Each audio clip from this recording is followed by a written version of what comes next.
I was brainwashed in the raw vegan cult. I mean, it's not a cult, but I was just brainwashed to this kind of thinking, and it was drilled in you, and then you just do it for so long.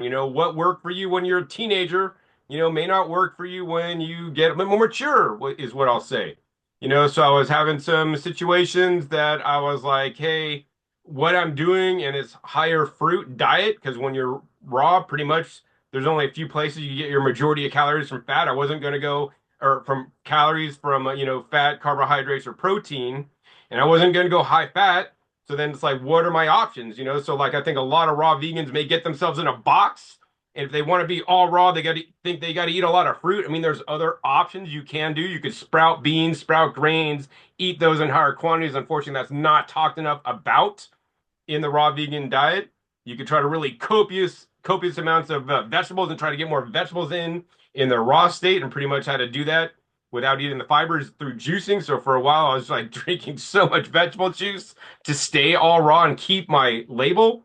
And then, I found out that it was just good to maybe, move from what I was used to, what literally healed me, and what got me better, because I could do better than where I was at for my body and me. I'm not going to tell everybody to do this, but like for me, this is what worked.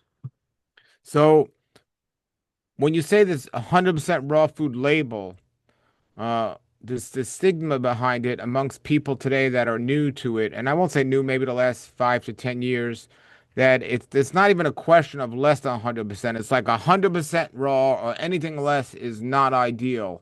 That seems to be what's going around amongst the raw foodists on the internet these days. Uh, and why do you think that is? And why did you remain thinking like that for 26 years? So, I mean, here's the thing, like when we got into raw foods, we all learned, like we read the books that are the people that did this before us, wrote. And like a lot of them would basically trash, badmouth cooked foods or any kind of foods that are cooked and processed. And, and also too, like, I had my own journey. So like I was really kind of like, it's like when you're brainwashed in a cult and they make you believe whatever you're going to believe. Like I was brainwashed in the raw vegan cult. I mean, it's not a cult, but, I was just brainwashed to this kind of thinking, and it was drilled in you. And then you just do it for so long, you don't want to realize that what you've been doing maybe wasn't the best way. And you have to basically just say and fess up and say, hey, maybe this wasn't the best way. Maybe I need to break out of this. I mean, some people don't ever do that and they kind of keep staying with it, but then they're just lying, and then behind closed doors, they'll eat fish or something else. I mean, that happens so much. I'm just going to be transparent and honest with people. I have nothing to hide because I'm on my own journey. We're all on our own journey, and we need to figure out what's going to be right for you specifically, not any kind of dogma or anything like that. And it's just like, I think people are just repeating the dogma that they learned, but then how do they really know this, right? If you really try to research or look for this more into science. I mean, I know there are some, exceptionally long-lived raw vegans like your friend Dr. Fred Bishi, but in my opinion, he's an outlier because most raw vegans don't live as long as Fred, unfortunately, and in as good a health as Fred. I mean, but also Fred eats a lot different raw vegan diet than a lot of the influencers or actually how people are actually eating raw vegan diet today, unfortunately. Sure. So when it comes to that, would that hold through to you the same thing as a vegan or non-vegan? Because there are certainly people in the world that are not necessarily vegan that seem to be doing okay and maybe even outliving vegans to a degree. So is it, do you say the same thing to vegans? Like, why are they holding on to 100% vegan, and not just adding a little animal products? Like, and I'm not talking about the activists that are doing it because they care about the animals' lives. I'm talking about the ones that do it for nutrition. Can you say the same thing from cooked versus raw to vegan versus non-vegan in terms of like, so your philosophy now would be, hey, I don't need to be 100% raw to get the benefits from raw foods. I could eat a little bit of cooked. It makes my life easier, and the food might even be better for me nutrition-wise. So, can you say the same thing about a non-vegan diet from a nutritional standpoint?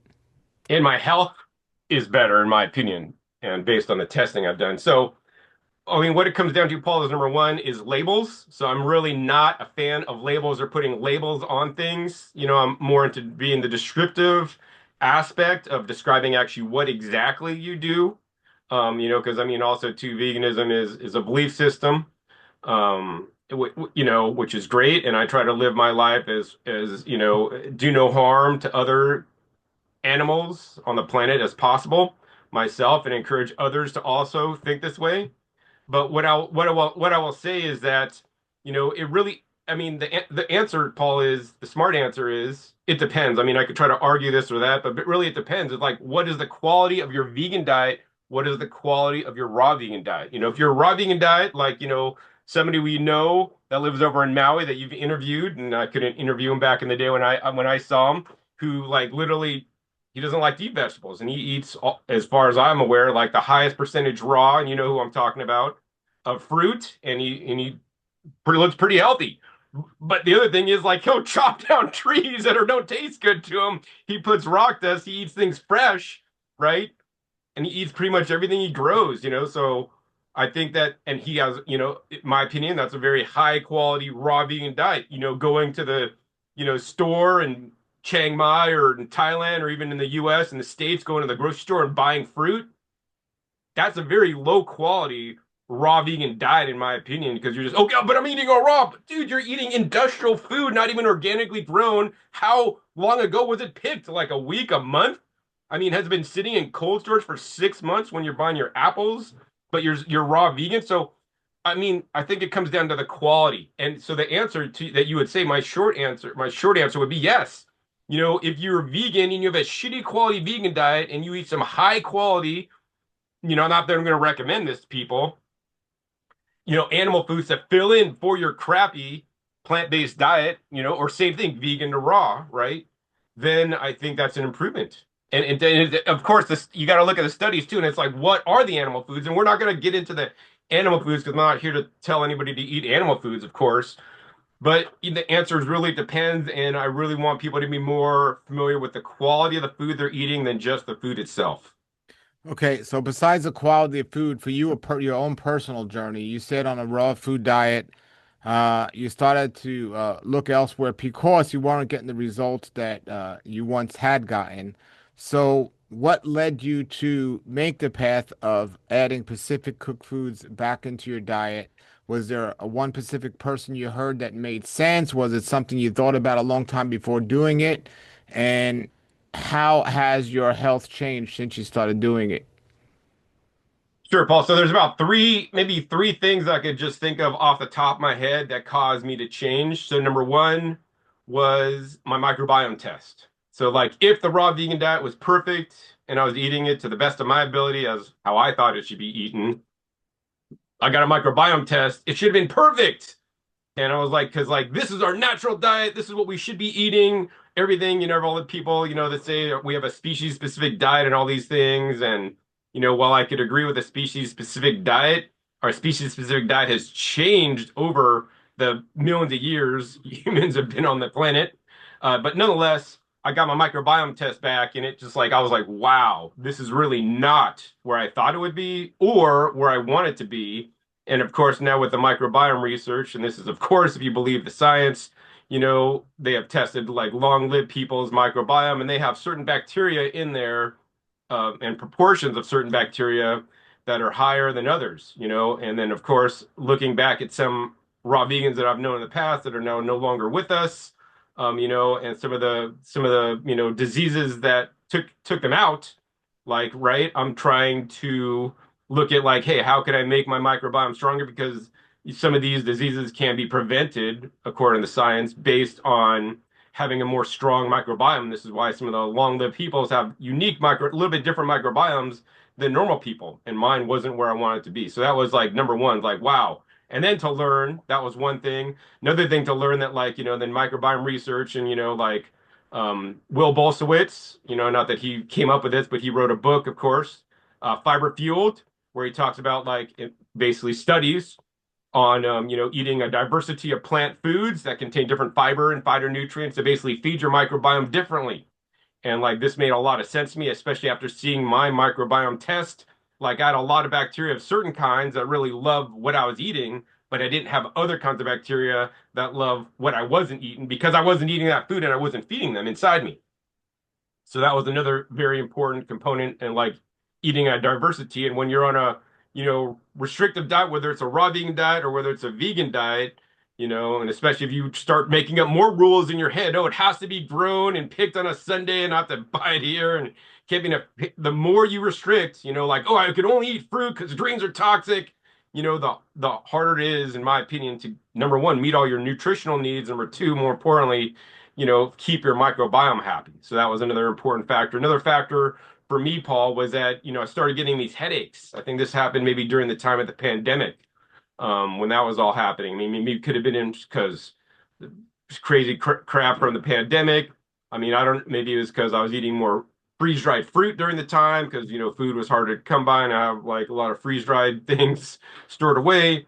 But I started getting headaches. I mean, this could have been maybe because I was drinking kombucha a little bit more. I mean, I don't really know, but I was getting headaches, and that really concerned me because, as I had spinal meningitis, which the initial symptoms were headaches, and I was like, man, I hope that's not coming back again. And I was still at that point all raw.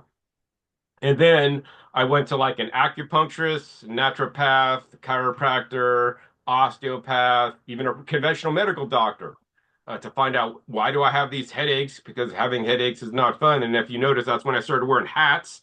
Because if I wore a hat, it would kind of compress my head and it would basically make me not feel the headache that was happening. So, but now I still wear hats because I like them.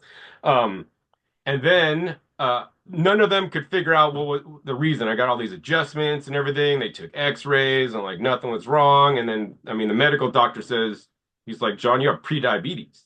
And I was like, in my head, because I've been drilled into me, like, you eat raw vegan, you're not going to have diabetes. Like, people eat raw vegan to heal diabetes. I mean, there's movies made on this subject. And he's like, you have pre-diabetes. And I'm like, there's no way.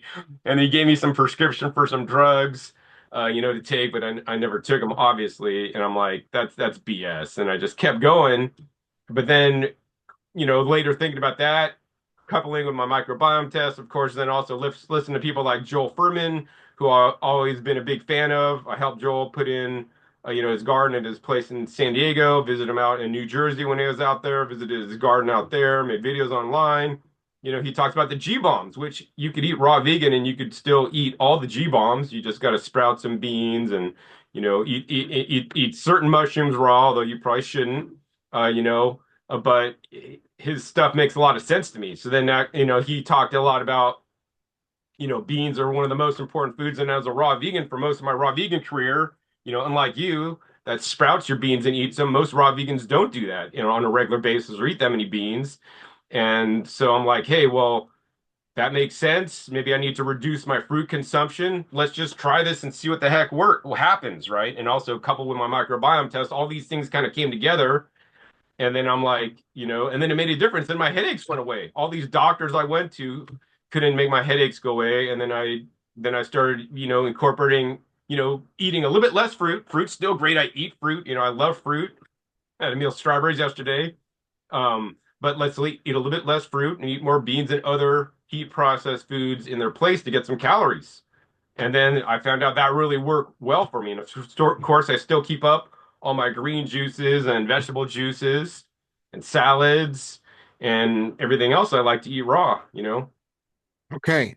So when you were going through these ex things that were going on with your health, how much did you consider the other factors of health besides diet? Your sleep, getting out in the sun, exercising. Were these things that you thought you were meeting the levels that you should, or did you not even think about it? Were you only stricted looking at diet? Oh no, Paul, like all different aspects of health are very important to me. So, I mean, always my exercise routine has always been the same. It's like hasn't changed. So like all the other variables remain constant through that whole time. And my health has changed despite all those variables being the same. Now, yes, could I exercise more? Absolutely. Could I get a bit more sleep? Absolutely. But the fact of the matter is, all that has pretty much stayed the same during this whole time. So the only thing that changed pretty much has been my diet. Okay, and I'm not here for everyone listening. I'm not into labels. I'm not here for anyone to weigh your opinion for or against an 100% raw vegan diet. I'm just here to hear John's story and to share it and see if it resonates with anyone else that's out there.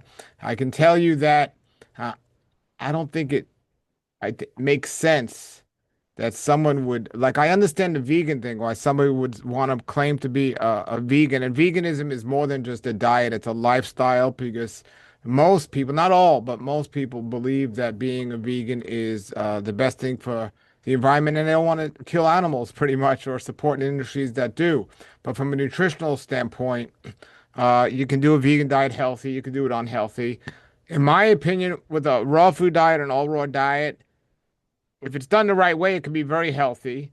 And but so could adding cooked food and be very healthy. And each person has to decide what they're doing, and whatever you decide to do, do it the best way possible so it works for you. And I tell everyone, no matter what they're eating, do what works for you. And there's no reason to change if it's working for you. So, what do you think, though, is John? Uh, when you decided you wanted to add these certain foods, the G bombs, talk about the G bombs, which Joel Furman talks about.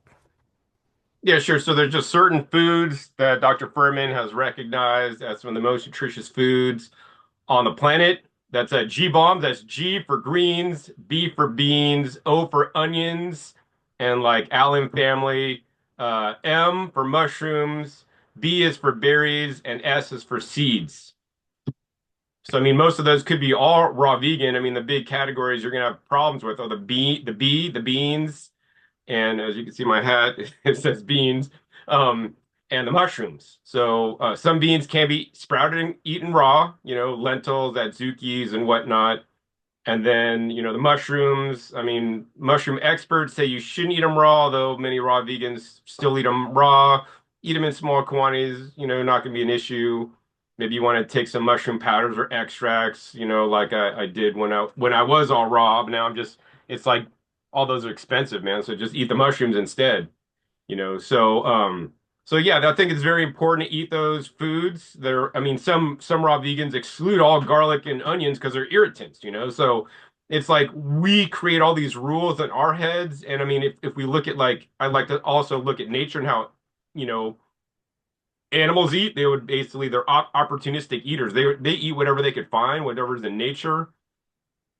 And I think that we should just, I mean, I think some raw vegans just limit themselves too much. They just make it so restrictive. The more restrictive you are, the more hardcore you're going to end up failing, because it makes it more difficult to be successful. I mean, that's what it comes down to, I think. Well, yes, and there's many different ways to eat. Again, one of my mentors, Dr. Brian Clement, he runs a whole institute of people getting healed on raw vegan foods, but he himself eats a good amount of cooked food in his diet and always has pretty much for a long time.